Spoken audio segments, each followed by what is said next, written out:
Good afternoon, everyone. Welcome back. This is the start of various classical creepy stories, a collection of. They do come from British, French, and American writings and authors. They are stories I've not read but want to read, so I'm reading them here, obviously, so that we can all enjoy them. The first story is called The Snow by Hugh Walpole. The second Mrs. Ryder was a young woman not easily frightened, but now she stood in the dark of the passage, leaning back against the wall, her hand on her heart, looking at the grey-faced window beyond which the snow was steadily falling against the lamplight.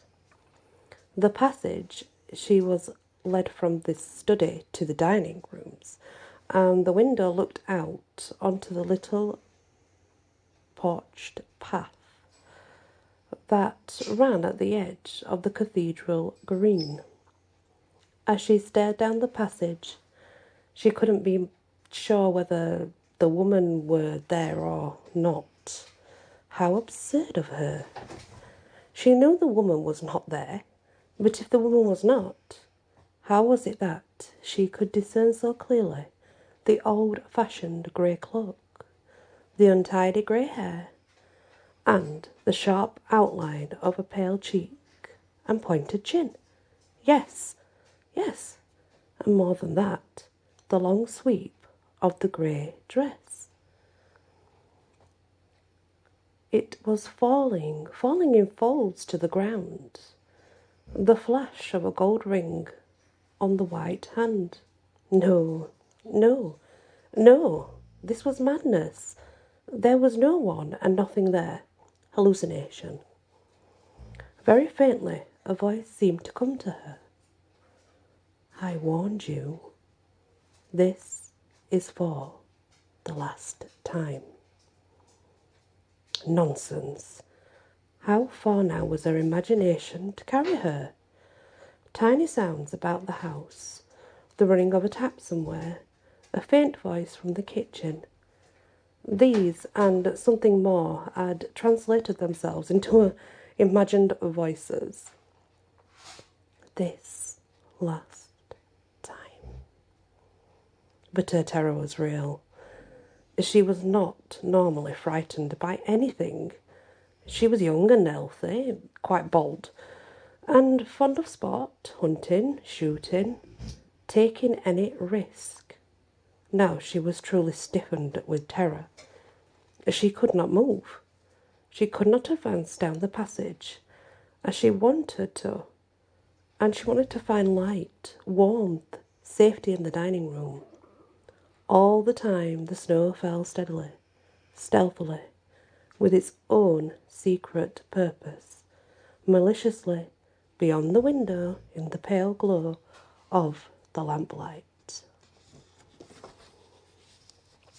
Then, unexpectedly, there was a noise from the hall, an opening of doors, and rush of feet, a pause, and then the clear, beautiful voices, the well-known strains of Good King Wenceslas.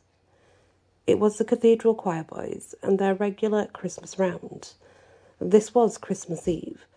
They always came just at this hour on Christmas Eve. With an intense, almost incredible relief, she turned back into the hall. At the same moment, her husband came out of the study.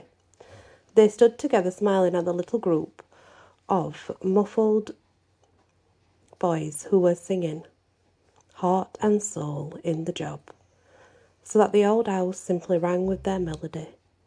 Reassured by the warmth and human company, she lost her terror. It had been her imagination. Of late, she had been not too well. That was why she had been so irritable. Old Dr. Bernard was no good. He didn't understand her case at all.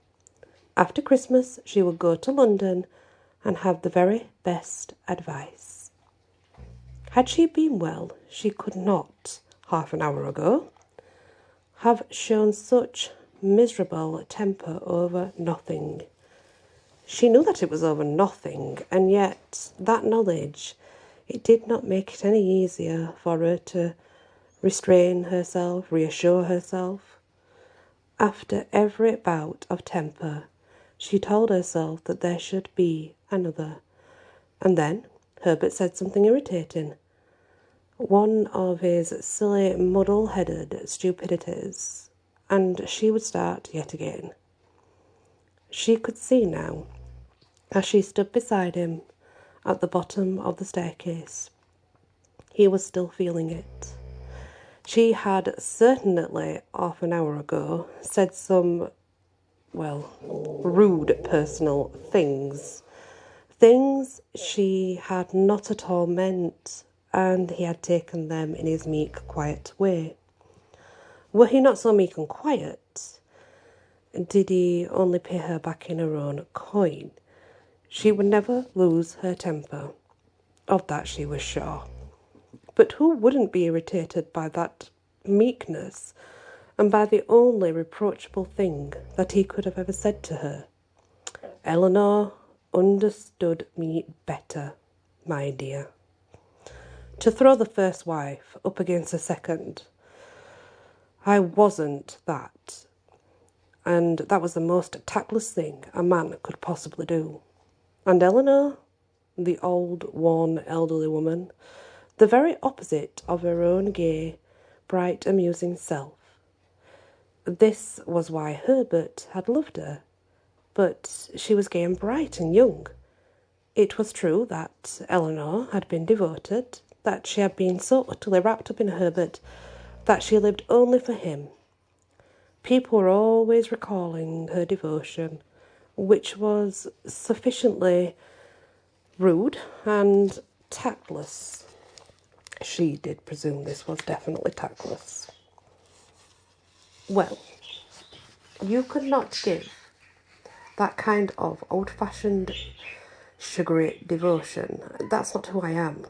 It's just not in me, she thought to herself. And Herbert knew it by this time. Nevertheless, she loved Herbert in her own way, and he must know it so well, that he ought to pay no attention to their bursts of temper, or her bursts of temper. She wasn't well. She would see a doctor in London.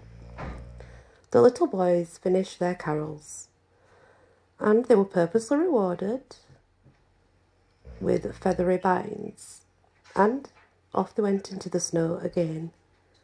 They went into the study, the two of them, and stood beside the big open log fire. She put her hand up and stroked his thin, beautiful cheek. I'm so sorry to have been cross just now, Bertie. I didn't mean half, I said, you know. But he didn't, as he usually did. Kiss her and tell her it didn't matter. Looking straight in front of him, he answered, Well, Alice, I do wish you wouldn't. It hurts horribly. It upsets me more than you think, and it's growing on you, inside you. You make me miserable. I don't know what to do about it. And it's all about nothing. Irritated at not receiving the usual kiss for her sweetness in making it up again, she withdrew a little and answered, Oh, all right. I've said I'm sorry. I can't do any more. But tell me, he insisted. I want to know, what makes you so angry? So suddenly, and about nothing at all. She was about to let her anger rise. Her anger and his obscureness, when some fear did creep in and check her, a strange, unrealised and paralysing fear, as though someone had whispered in her, Look out, this is the last time. "It's not altogether my fault," she answered, and left the room. She stood in the cold hall, wondering where to go. She could feel the snow falling outside the house, and shivered. She hated the snow. She hated the winter, this beastly cold, dark English winter that went on, only at last to change into a damp, soggy English spring. It had been snowing all day. In Polchester it was unusual to have such heavy snowfall. This was the hardest winter that they had known for many years. When she urged Hubert to winter abroad, he quite easily would do. He answered her impatiently.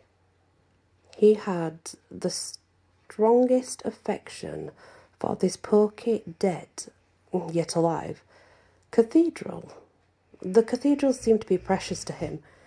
He wasn't happy if he didn't go and see it every day. She wouldn't wonder if he didn't think more of the cathedral than he did of herself. Helena had been the same. She had been written in a little book, actually, regarding the cathedral, about the Black Bishop's tomb and the stained glass and some other things. What was the cathedral, after all? A building. She was standing in the drawing room, looking out over the dusky, ghostly snow in the great hall of the cathedral. That, Herbert said, was like a flying ship, but to herself was more like a crouching beast licking the lips over the misery and the sinners, and it was definitely devouring something. As she looked and shivered, feeling that in spite of herself, her temper and her misery were rising, and that they threatened to overtake her, embody her, it seemed to her that her height and her cheerful self wasn't there anymore. It just wasn't there. The drawing room suddenly was open to the snow. It was exactly as though something had just appeared everywhere. In the ceiling, the walls, there were cracks, there were holes, the windows. At that thought, those cracks, the snow was filtering. It was drifting in, little by little. It wet the doors, it wet the walls, almost wetting every patch, perhaps making pools of water on the carpet.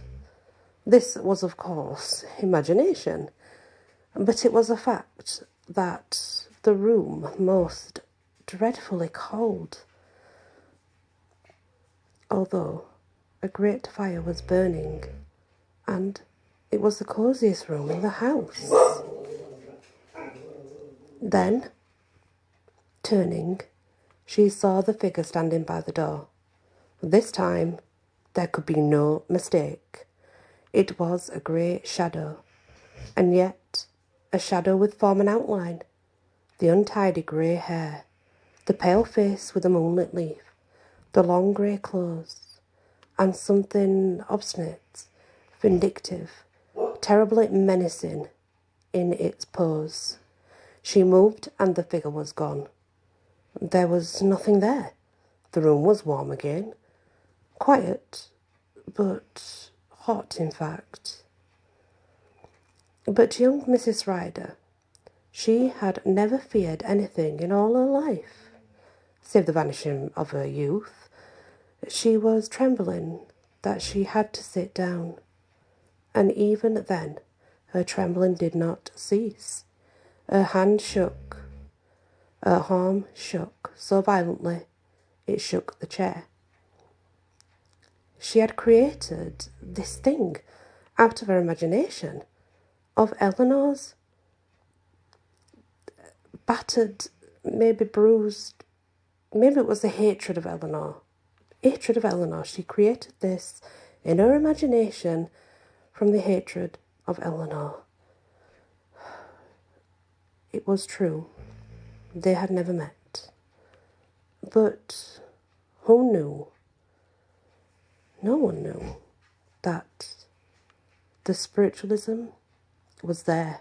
She was right. This was Eleanor's spirit. It had to be. She was jealous. Jealous of Herbert's love for her. And being driving them apart quietly, it seems. Making her feel like she'd gone crazy. She would lose her temper. And the hating would come to the forefront. She would lose it. Such things might be. But she had not much time for speculation. She was preoccupied with her fear, very preoccupied with her fear, because she never ever felt fear.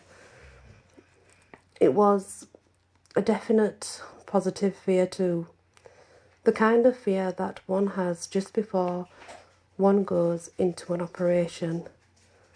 Someone or something was threatening her. She clung to her chair as though to leave it would be to plunge into disaster.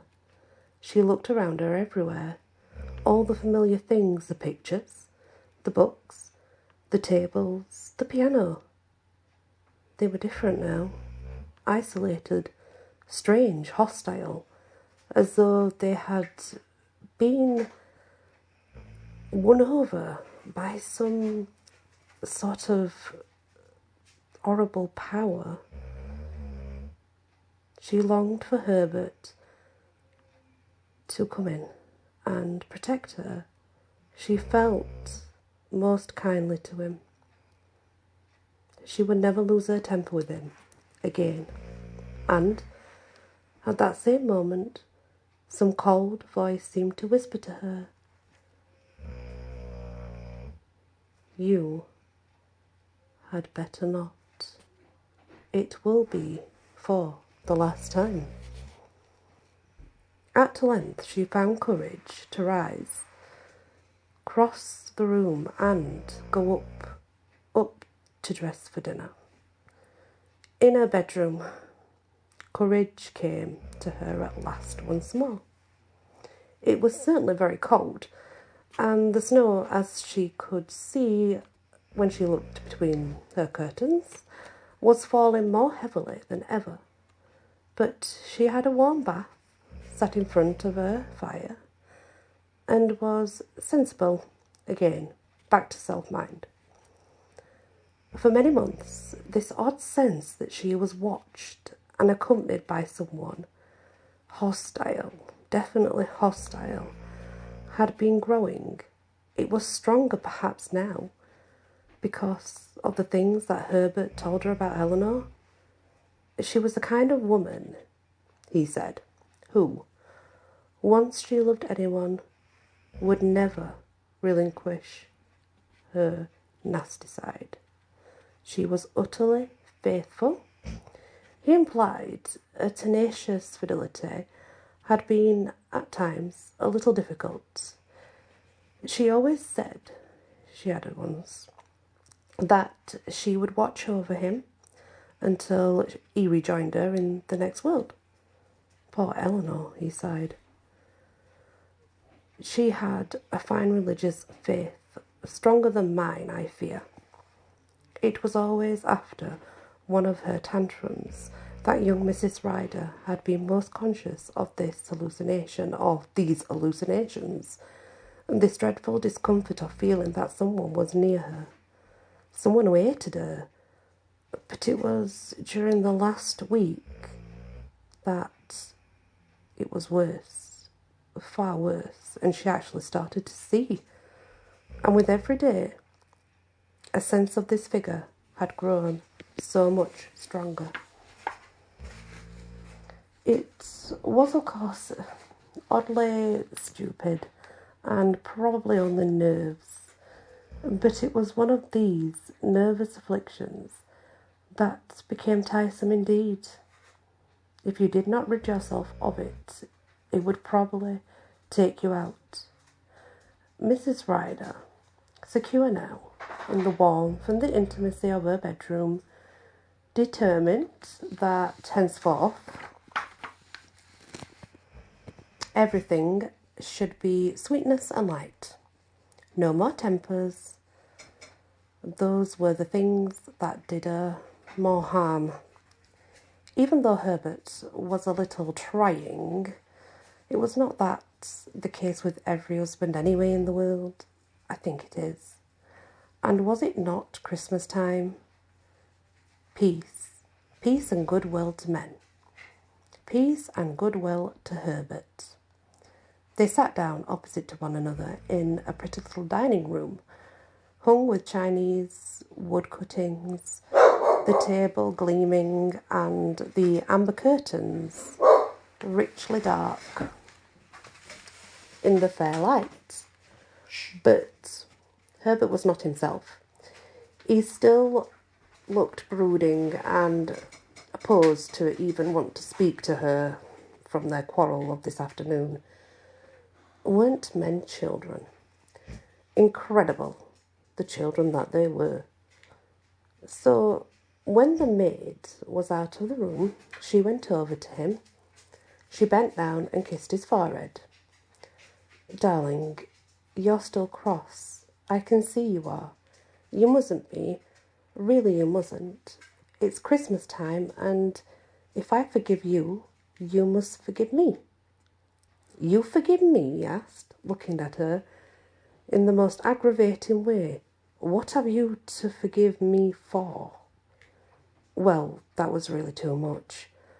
When she had taken all the steps, humbled her pride, she went back to her seat, but for a while could not answer him, because the maid was there.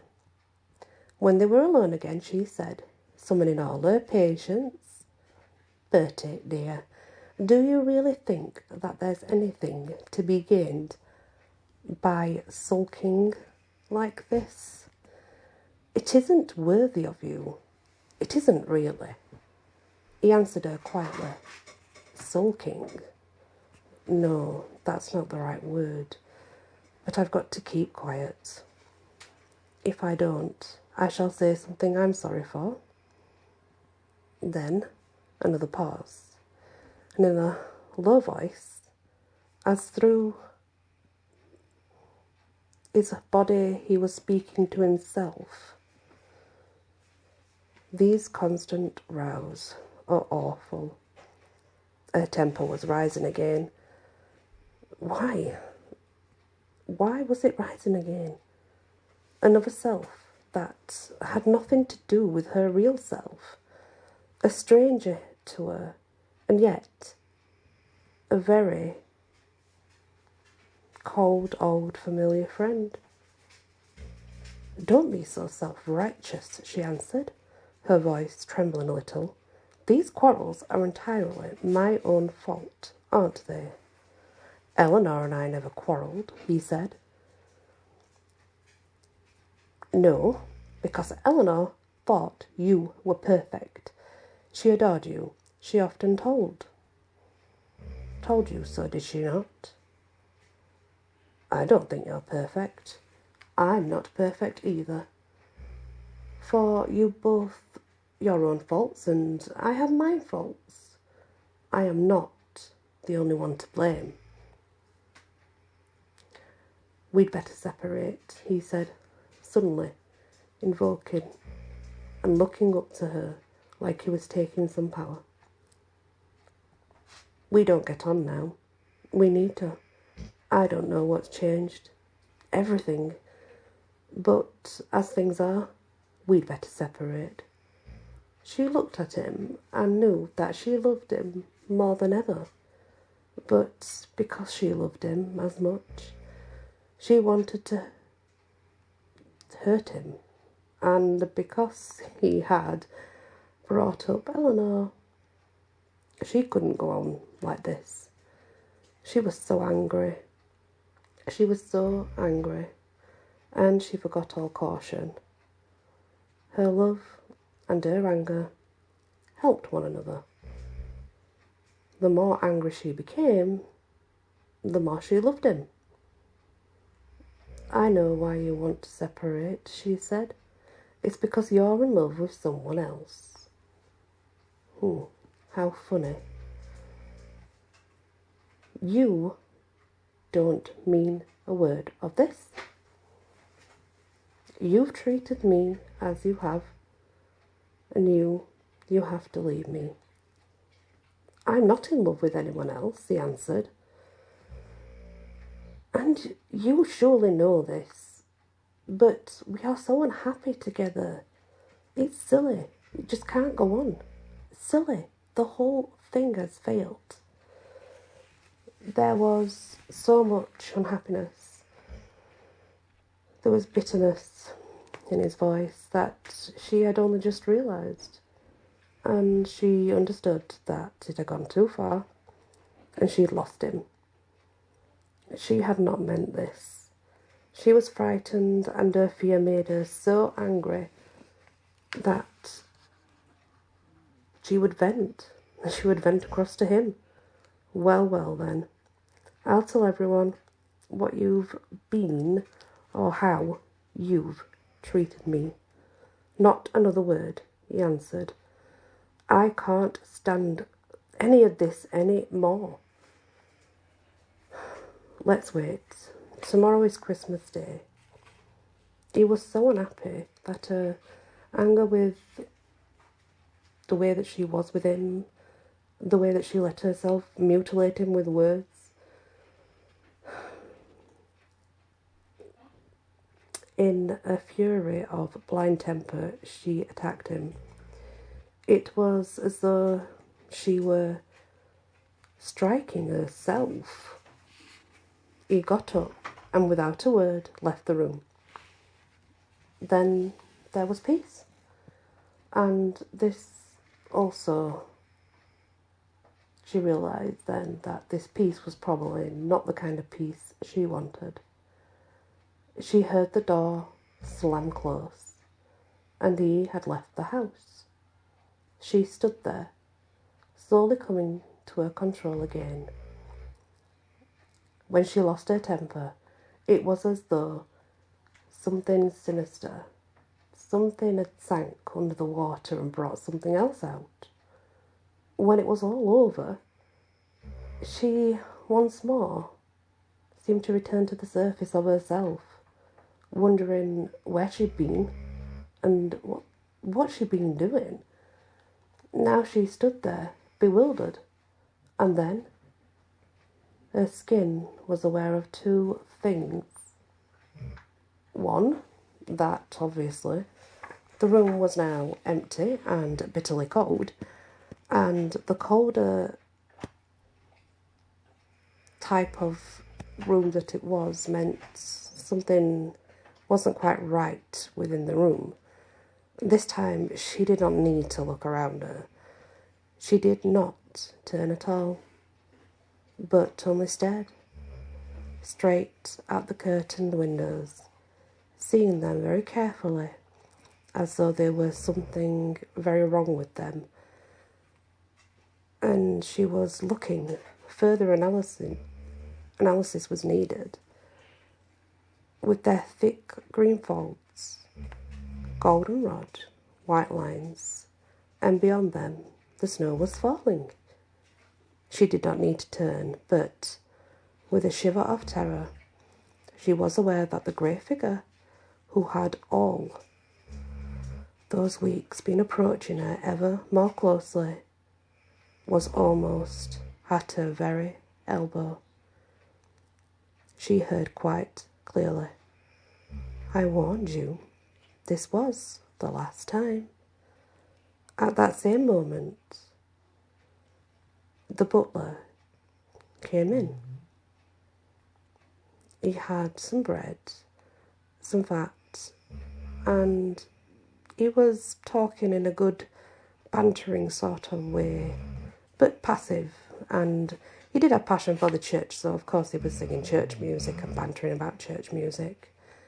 He was a bachelor, and, it was said, disappointed many a women. He had an old mother in Liverpool. No woman was greatly attached to him ever apart from his mother.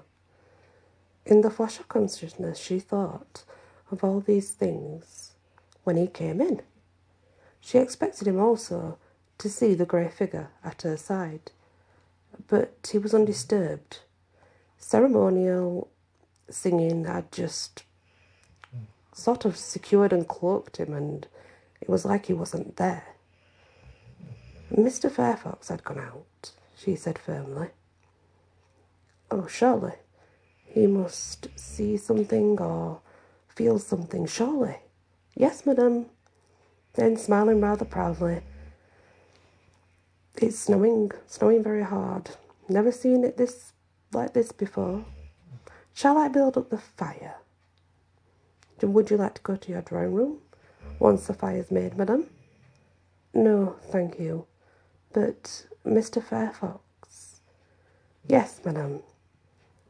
I only thought that as the room was so warm, you might find it chilly in your drawing room. The room warm? Warm? She was shivering from head to foot. The building itself was freezing. It was absolutely freezing, and he's going about it being warm. She longed to keep him there, to implicate that something was needed and that he should remain. But in a moment he was gone, and softly closing the door behind him. Then a mad longing for fight seized her, and she could not move. She was rooted there to the floor, and even now, even in this moment, she was wildly trying to cry, but nothing came. No scream, no shriek at all. It was coming out, but maybe in a whisper, so no one would hear, no one would come. She felt the cold touch of a hand, not hers, but a hand on hers. She did not turn her head. Her whole personality, all her past life, her poor little courage, her miserable fortitude was summoned to no sense, and this approaching fear seemed like death. This was unmistakably, in a certain sort of way, a familiar ringing through her body. She had dreamt in nightmares of approaching death, and it had always been like this, fearful, constriction of the heart, paralysis of the limbs, a choking sense of,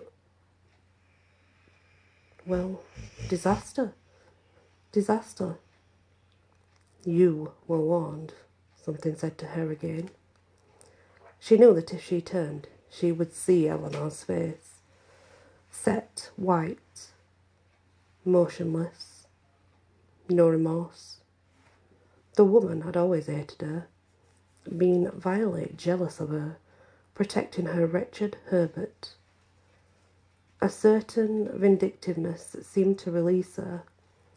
She found that she could move. Her limbs were free.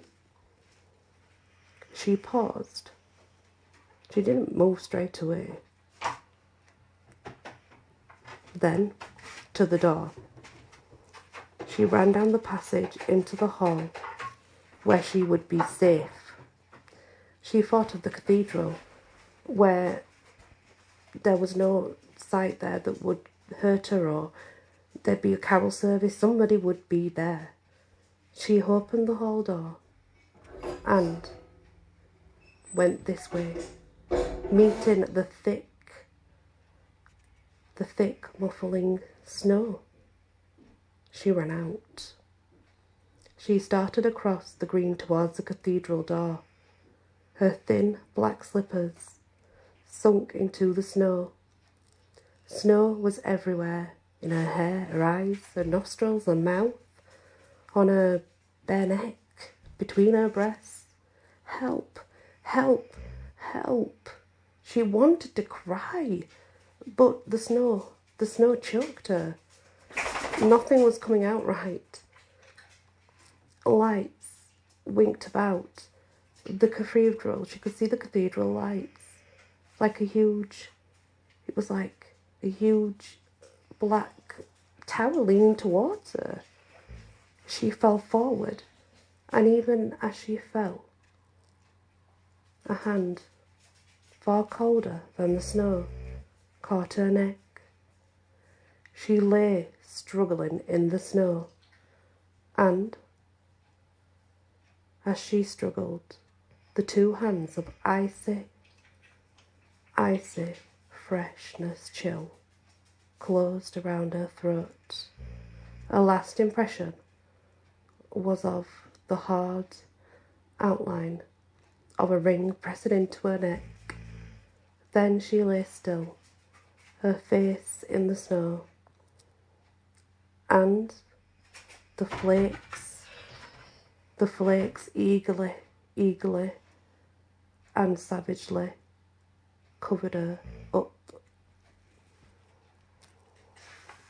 And that was The Snow by Hugh Walpole, one of the first stories to read. So what do we think, guys? Obviously she died in the snow, but do we think it was her imagination that led her into the snow? She got lost, she ended up dead, or that it was indeed a ghost that killed her? Who knows? But it's good speculation. Have a think and let me know. What do you think happened? Did she unintentionally panic and kill herself through being ill? Or was it really Eleanor's ghost that led her the wrong way out the doors and caused her to see things and then finally end her life? It's good speculation. Thanks for listening, guys. Love and light.